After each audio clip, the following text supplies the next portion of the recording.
everyone, Joshua Myers here, and welcome to another Bloodmoon news video. And apparently, the test screenings of Halloween Kills is over, and the reactions are now finally in, so let's dive right into this.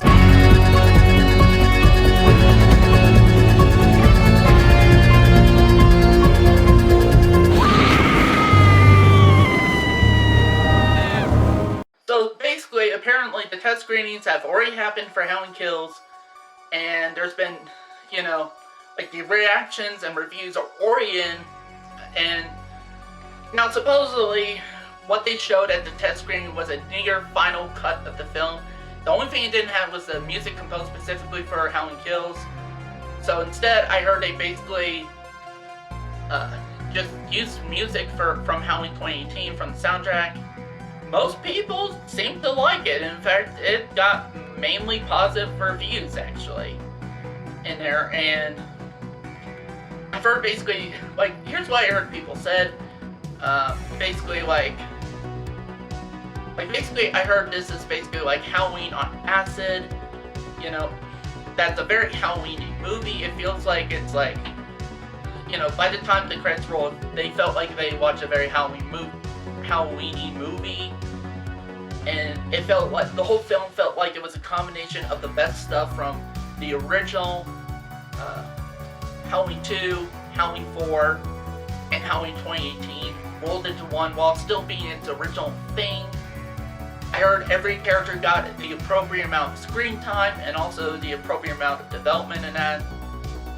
They also use the kind of blue tint lighting that the original had, not just for the flashbacks, which there are flashbacks to the night of 1978 in this apparently, but it's like that throughout the entire movie. So kind of the amber type tint from Halloween 2018 is completely gone apparently, and it's replaced with the blue tint from the original film, which is something I was wanting in Halloween 2018 but didn't got.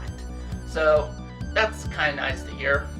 Also, I heard this is the film that has the most body count in the whole franchise. And it's really gory and graphic. And I heard the standout performance for a lot of people was Kyle Richards as Lindsay Wallace, and so many other stuff. And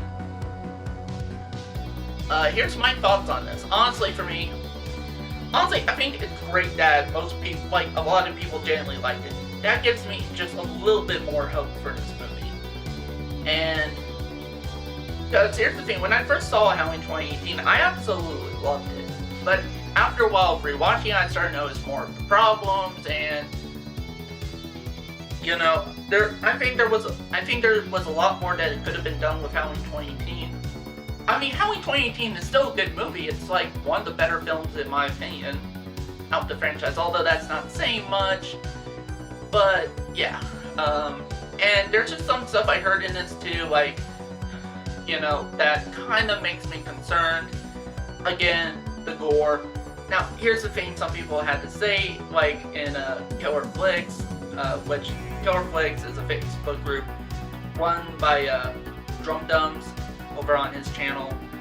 I'm a part of his Facebook group Killer Flakes. If you aren't a part of that group and you're a horror fan, I highly recommend you join the group. Everybody's just really friendly in that. They have such a great passion for movies, especially horror films. And I mean, all of us in that group are just geeks. I'm a newer member of Killer Flakes, and I already feel really welcomed in the group, actually.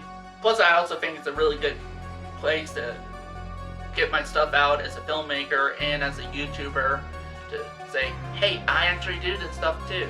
If you guys want to, you can check it out, and basically for me, one of the issues I have with Halloween 2018, I didn't like the fact that there was a lot of the gore. Like I said in the group, I think Halloween 2018 didn't really need to have that gore. If it was meant to be a direct continuation of the original film, saying, yes, this is the true definitive sequel, then maybe is that one of the things I'm worried about with Halloween Kills is, the the fact that it's going to be, you know, like one of the nastiest films in the series, you know, which I'm assuming means gore, which it looks like that's the case. And I basically said, to me, that's not what Halloween was. It never was intended for that, at least in my opinion.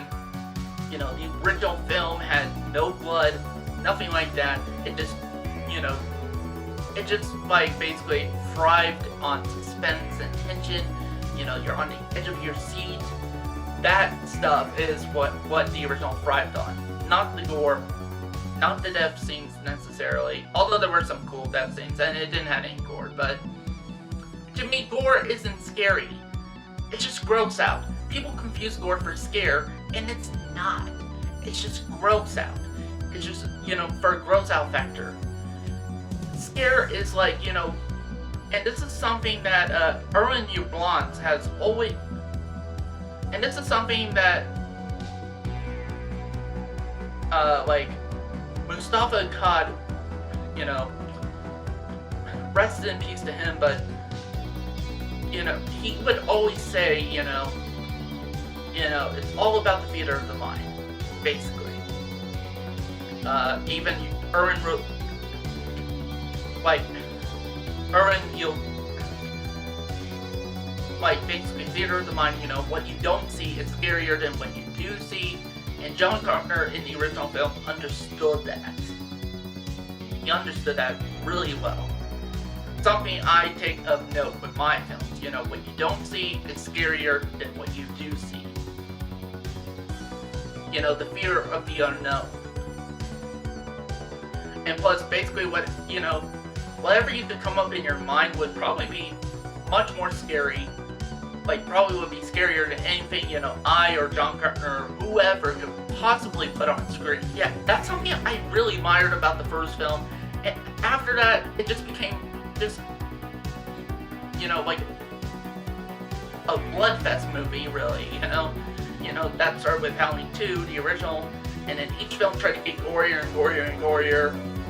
And I'm like, now thankfully Halloween 2018 toned down the gore from the previous films, but I still would have preferred if Halloween 2018 had none of that. The fact that Halloween Kills say it's going to be like the goriest film in the series, I'm not a fan of. And I said that on Killer Flakes, and somebody went like about for Halloween Kills, and somebody was like, basically saying, well, this isn't a sequel to the original Halloween, this is a sequel to Halloween 2018, and he thought that the gore was mixing really nice with the suspense in it, which I do agree with. I do agree with that the gore was mixing very well with the suspense, and they toned down the gore compared to the other films. But for me personally, I think the film would have been much more effective if it didn't have any of that gore. And, you know, especially since, again, I think it should not have, like, there should have been no gore in Halloween 2018, especially since it was meant to be like the definitive true sequel to the original. You know, I think it should have matched, you know, it stylistically in some areas. And that's a big area, I think, like an important one. Sure, the director and I could give it his own stylistic choice in that, you know, to, you know, show that it's not John Carpenter, but, you know, he's paying respects to John Carpenter, you know, like that. He or she is paying respects to John Carpenter.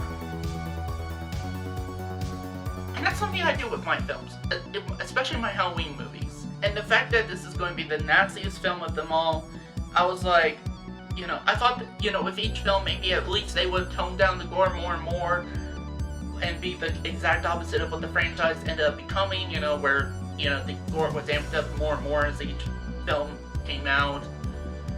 And I was thinking that this would have happened at some point. I just didn't. I was like, and when I heard about this, I was like, well, that didn't take long. And another thing I have concerns with is the fact that, you know, the fact that they're bringing back the Haddonfield Memorial Hospital. Now here's the thing. I think they could do that well. You know, because here's the thing. Of course, you know, a town like Haddonfield has still got to have a hospital. You know, I live in a small town. And I can say we have a hospital, it's a big hospital, so yeah. I think it might be even bigger than the Haddonfield Memorial Hospital. I do not know. I think it might be about the same size, but yeah, so that they could easily work in, I think. Just for me, as long as they don't have the whole film take place in that damn hospital. Because to me, you were just basically doing the original Halloween 2 all over again. With maybe some different stuff thrown in. And I also heard there's a unknown character returning in this movie. I heard that from people who saw test screenings and you know, a lot of people saying it could be Josh Hartnett coming back from Halloween H2O. And I don't think he's going to, because I heard recently that this was before Halloween 2018 came out, that he had no interest of coming back to the franchise. I mean, who knows? Maybe that's changed because Halloween 2018 was such a big money maker, and that, you know, one of the highest grossing franchise, like highest grossing slasher film in film history. Made like $1 billion in the box office. So who knows? Maybe that got him to change his mind, and he came back.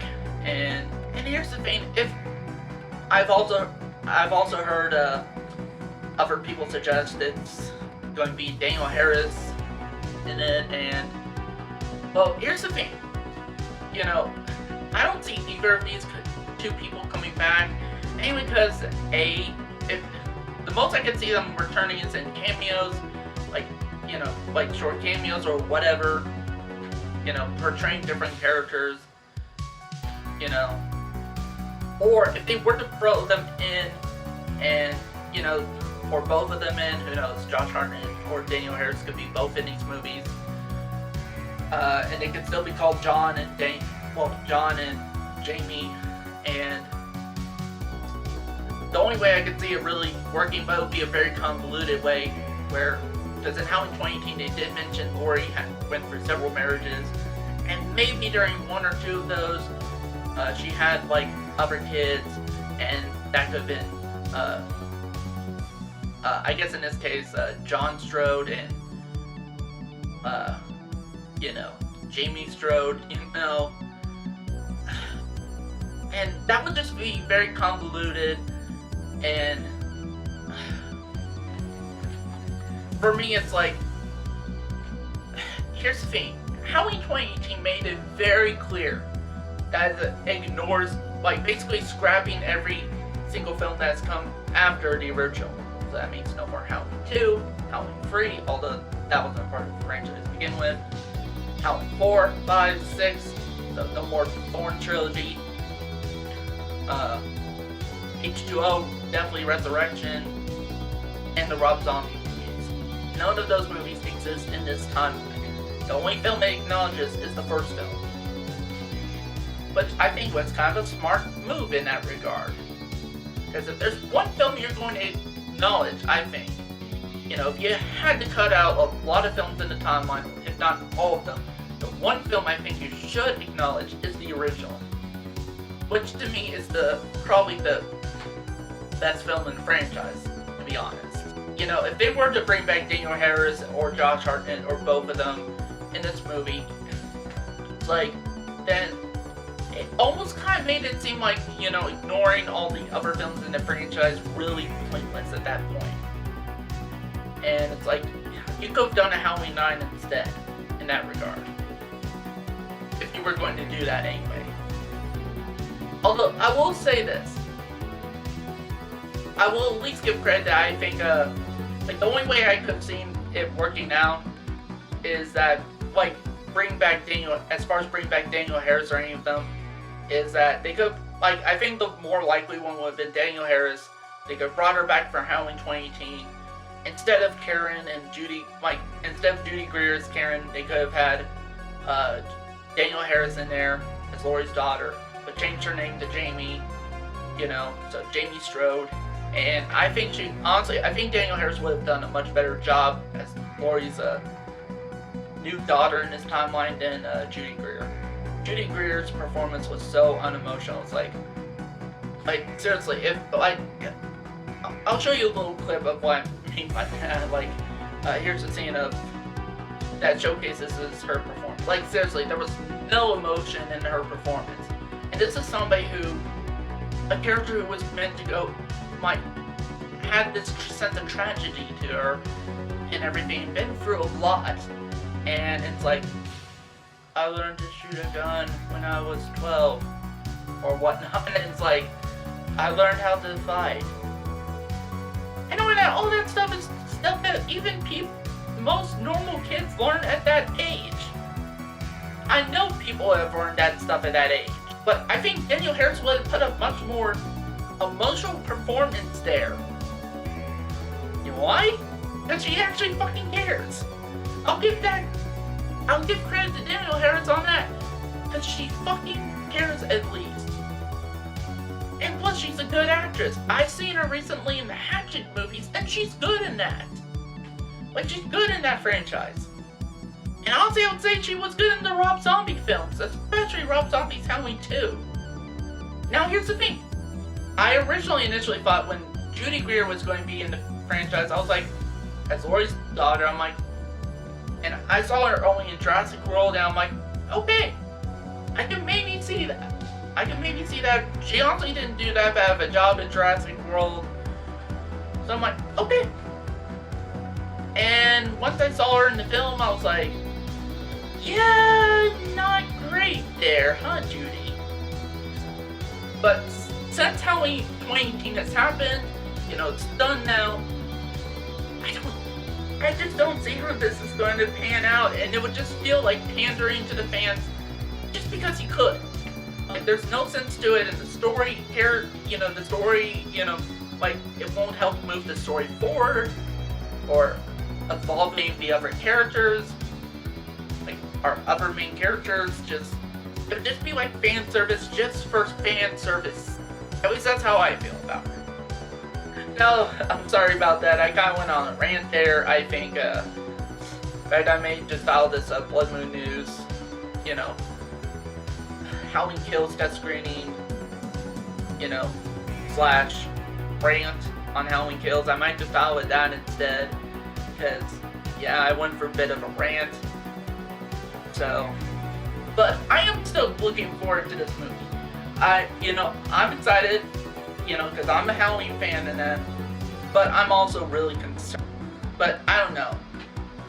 I guess we'll wait to see once, first of all, I'll start judging it once I see a full trailer and then showcasing a little bit about the story and that.